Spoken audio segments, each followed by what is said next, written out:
tell you that immediately, the moment she opened her mouth, you could see that Combs was listening intently to everything that she has to say, as well as those jurors. After Jennifer Lopez was dragged into the Diddy lawsuit over allegedly being the gun mule in a 1999 nightclub shooting where Diddy and J-Lo allegedly made a rapper named Shine take the fall and spend 10 years in prison for them, people have started digging into her past and it raises some questions. She joins us now, sharing her story. Natanya, thank you so much for being with us. I can't imagine what you've been through since 1999 and then all the emotions that must be coming up over the last couple of days. Law enforcement sources are expecting the feds to widen the Diddy probe to include previous criminal investigations. Now, we know Diddy was criminally investigated regarding that shooting in New York, but I didn't realize the extent of J-Lo's. Y'all, it just got way too hot for Jenny from the block because according to reports and some damning testimony from Cassie Ventura, Jennifer Lopez might have been more than just Diddy's ex-girlfriend. She might have been his accomplice. We're talking smuggling, cover-ups, lies. And now allegedly she's on the run since Diddy's legal nightmare started. J-Lo has been MIA, like completely off the radar, and now we might know why Cassie just testified. Yes, in tears that Diddy used her as a pawn in his mess. Even made her hold a loaded in public, but that's not the gag. The real tea is that J-Lo might have done the same thing for him years earlier and helped cover up a crime that sent an innocent man to prison. If Diddy goes down, guess who might be going with him? J-Lo, buckle up, y'all, because this story is crazy. Let's dive right in. Cassie Ventura, who we all know had a long and deeply disturbing history with Diddy, just testified that he once handed her a loaded weapon before they walked into a club in LA, and baby, she was reportedly in tears, describing it all. You could feel the trauma. When she was on the stand, at times she became visibly upset, wiping away tears as she gave her evidence. But here's where things get even darker. According to Rodney Lil Rod Jones's lawsuit, Jennifer Lopez allegedly smuggled a gun into a New York City nightclub for Diddy back in 1999. The same night, 3 people got shot, including a woman, Nada Rubin, who was hit in the face, yet giving ride or die. But the criminal kindness pattern of using his girlfriends as gun mules is not looking good, and let's keep it real, J-Lo is not innocent in all this. This ain't just about being in the wrong place at the wrong time. This looks like active participation. As we talked about in the first part, there seems to be some misinformation or misunderstanding of what really went down in that trial. What was said, what people were blamed for, what they were not. I'd love to hear your perspective and specifically kind of what you wish people understood about that trial that maybe they don't at this time.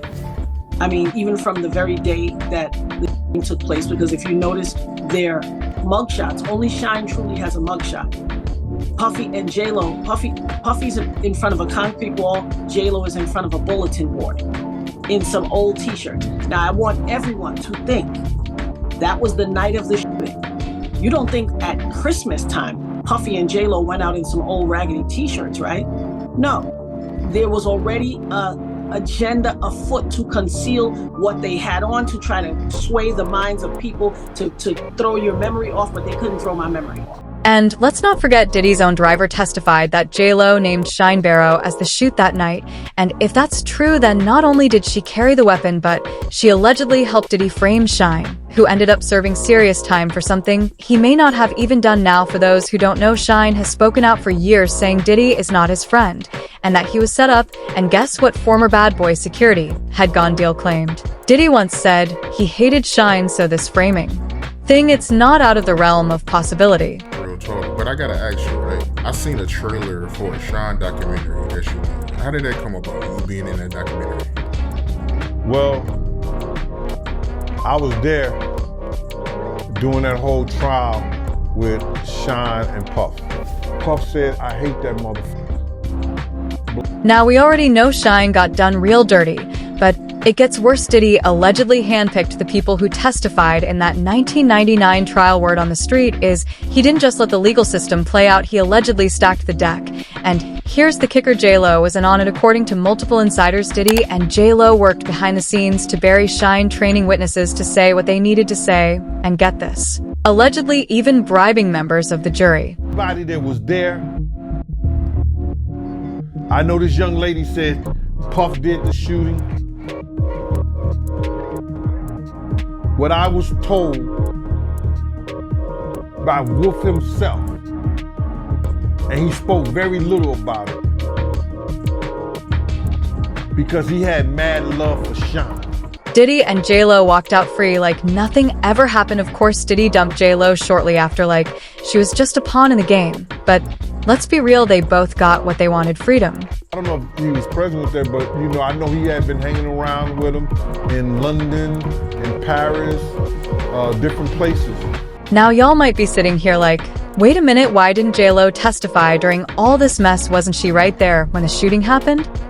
Well, let me put you on to something wild. Jaguar Wright, who is no stranger to spilling A-list, he came out and said that J-Lo and Diddy secretly got married around the time of the 1999 shooting. And no, not for love. Y'all, according to Jaguar, that marriage wasn't about romance, it was about strategy. See, if J-Lo was legally Diddy's wife, she couldn't be forced to testify against him in court. It's a legal loophole. And in Hollywood, those are used all the time to cover tracks. And it worked. She stayed out of that courtroom, her hands stayed clean, and Diddy kept his secrets locked up tighter than Fort Knox. Sean caused a lot of that stuff himself. And Puff said, I hate that motherfucker. Blatantly. He told me that. And that's when they was on trial with each other.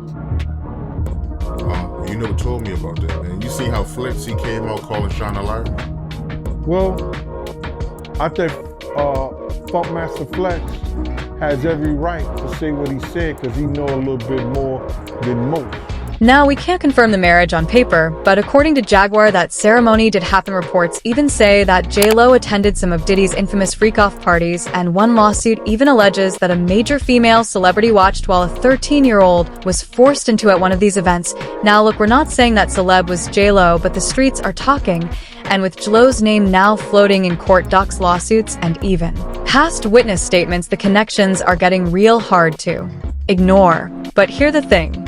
It doesn't even stop there. That 13-year-old, sadly, she wasn't the only victim. Another woman named Misa stepped forward, and her story is just as disturbing. According to Misa, J-Lo wasn't just in the building, she was right there front and center watching as Diddy allegedly put her through some straight-up traumatizing stuff during one of those now infamous freak-off parties. Misha said she made eye contact with J-Lo while it was happening. She was silently begging her for help, and guess what she got in? Return nothing, no words, no action, just a blank stare. I remember he did what he did to me, and then when it was time for Jennifer Lopez, she was there with a guy, and he was standing there looking disgusted, but didn't nobody save me. She stuck that glass in me, and after that, my eyes were booked the whole time. Now, if that's true and J-Lo really stood by while all that went down, then she has some serious explaining to do. And if you thought things couldn't get messy, buckle up, because this isn't the first time someone's connected J-Lo to these twisted parties. Her ex-husband, Ojani Noah, already spilled his own tea years ago. And it was a whole scandal. Ojani claimed that J-Lo wasn't just casually showing up to these events. He said she was deep in it. He even said she should be questioned. About the rumored tapes linked to Diddy and his inner circle. Yep, those tapes, the ones that get brought up every time someone mentions baby oil and secret cameras. He didn't bite his tongue either. According to him, the J-Lo we see on red carpets is not the same woman behind closed doors. He straight up suggested that she knew exactly what went on at those parties and didn't seem too bothered by it. Now, look, exes do sometimes talk reckless, no lie. But let's be real, this ain't your average bidder. Ex dragging somebody for cheating, and when you line up Ojani's claims, Misa's story, Cassie's emotional testimony, and the lawsuit stacking up like dominoes, the dots are starting to connect, and J-Lo ain't looking like no innocent bystander. And the icing on this very messy cake, in 2024, 2 law enforcement sources told the New York Post that the 1999 nightclub shooting might get reopened as part of the bigger federal investigation into Diddy. If that happens, and if J-Lo's name is tied to those events, she might just end up in a courtroom too. Now, social media ain't shocked. One user said it best: the general public knew J-Lo was carrying it for him. She is not huge and well known because she is a talented singer, because listen, the talent never really matched the level of fame, and now the real reason behind her rise might be unraveling. But here's where it gets even messier, y'all. In an interview, Sueya claimed that the real reason J-Lo's marriage to Ben Affleck fell apart wasn't just about distance or Difference is nope. He says the feds allegedly showed Ben a tape of J-Lo and Diddy at one of those so-called freak-off parties. Now I imagine that man sitting down thinking he's about to watch evidence for a case. And instead, he sees his wife, the one. He just rekindled a love story. With allegedly participating in Diddy's twisted private parties, Ben reportedly couldn't look at her the same after that. And let's be real, can you blame him? The news saying, did y'all hear about what's his name? Suge Knight. He said, baby, he did the reason why Jennifer Lopez and Ben Affleck broke up because he feels that they had some tapes at Diddy's mansion that showed her in a compromising position, and that the FBI allegedly may have sent those tapes to Ben Affleck. You know, Ben Affleck is a white man in America, and he's a very prominent man. They say he's a darling, which means people. This ain't no tabloid rumor from a decade ago. Either just look at the timeline after the feds raided Diddy's homes. Suddenly things between J-Lo and Ben started falling apart fast. They stopped showing up together. She started going solo on red carpets again. The body language was off. And now they're no longer married.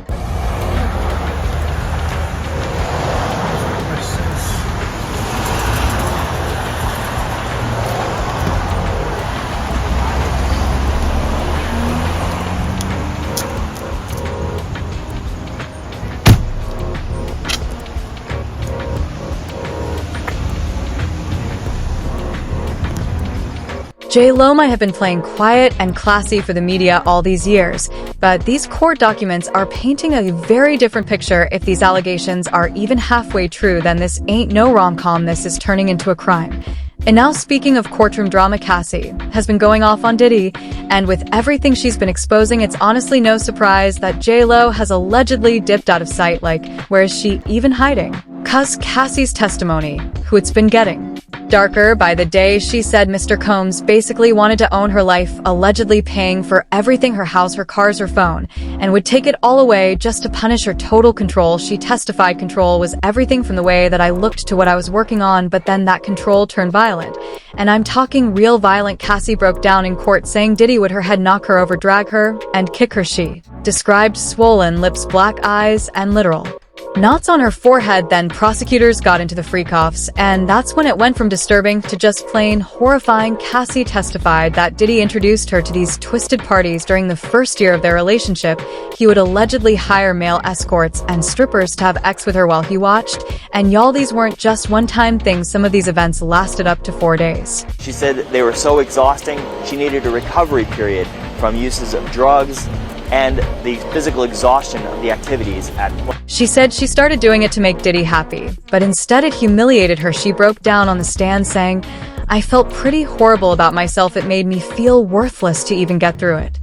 Cassie said she turned to all kinds of substances, grass, ecstasy, ketamine, you name it. She said it helped her disassociate from what was really going on, having X want to be having X. And did he was allegedly orchestrating all of it. He'd direct her to find these men, escort, strippers, dancers, then pay them anywhere from $1,500 to $6,000 depending on how they performed. She said they found them through stripper companies and even Craigslist. Like Craigslist, some of these men were even identified in court with photos shown to jurors, including one named Daniel Phillip, who had already testified. That Sean Combs directed everything from what she had on to the lighting in the room to how she was supposed to interact with the person that she was having sex with. And again, just to reiterate what is a freak-off, the freak-off essentially was something that Cassie said she learned about through Sean Combs about a year into their relationship. He described it as voyeurism, wanting to watch her have sex with someone else. And she said that she did it because she was 22, 21, she was young, she didn't know any better, and that she wanted to please Sean Combs.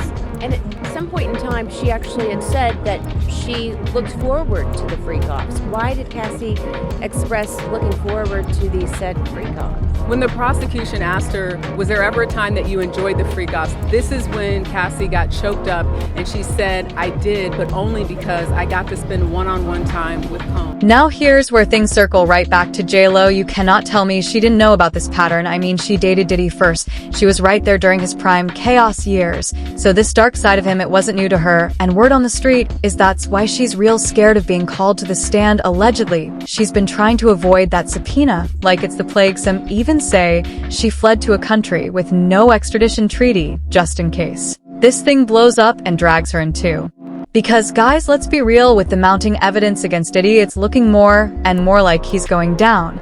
And if the feds decide to start flipping pages on who is around J-Lo, might not be far behind. So now I want to hear from y'all. Do you think J-Lo's about to be the next big name to fall in Diddy's growing scandal? Was she really helping him behind the scenes this whole time? Or is she just caught up in the crossfire? Drop your thoughts in the comments down below. Don't hold back, because this is too juicy. Make sure you smash that like button, subscribe, and hit that bell notification so you don't miss the next drop, because trust me, with the Diddy trial ongoing, it's hard to tell who's going down next.